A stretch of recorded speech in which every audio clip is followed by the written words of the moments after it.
Hi all, Dr. Laban here to continue our discussion regarding strategic staffing as we get into the subject of external staffing. As we always do, let's do just a bit of review via our pictorial syllabus here. You'll recall we started off the course by talking about the importance of your organization's strategic goals and objective and making sure that your staffing practices are aligned to that objective. Or those objectives, I should say. Then getting into your HR and staffing strategy. Again, we talked about those 13 decisions. Are you going to hire locally? Are you going to hire globally? Is your intent to promote from within or get external sources here? How about flexible staffing? How do you want to use part-time employees? How do you want to use temp agencies? So thinking about all these strategic decisions that again align to your organization's strategic initiatives. Then we moved on to the subject of legal compliance. We got into planning, talked about the importance of making sure you know exactly how many people that you need for the organization so you can get the right person with the right qualifications at the right time for the openings that you have in an organization.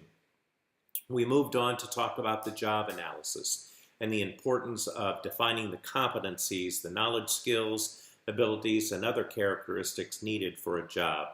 We then moved on to discussing internal and external recruiting and some of the pros and cons of those methods, and then we moved into this area of selection. So we've sourced the employees, we've got them to come to the organization. Now, how do we select the best candidate for the job?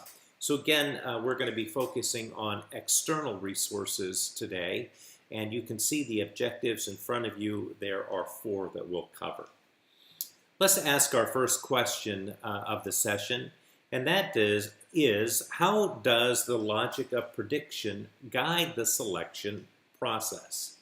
Well, here's a startling study from the Society of Human Resource Management.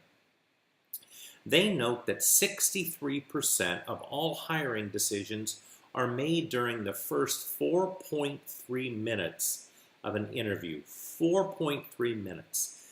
Think of what happens in that first 4.3 minutes.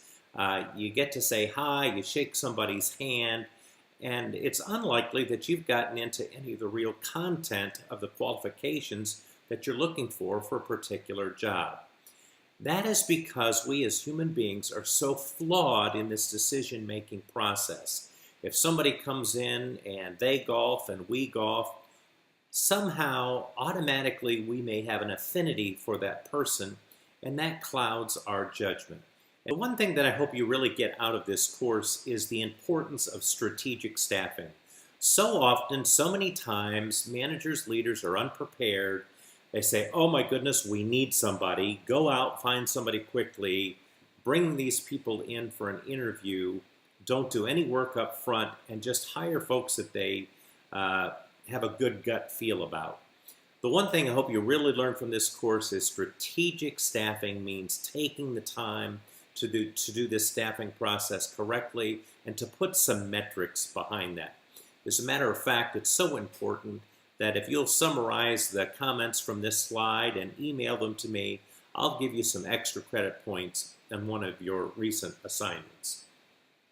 But here's the premise behind this selection process, and that is past performance predicts future performance. And you know this very well. You know this with people that you've interacted with and worked with. Some folks are very responsible, some folks are very diligent.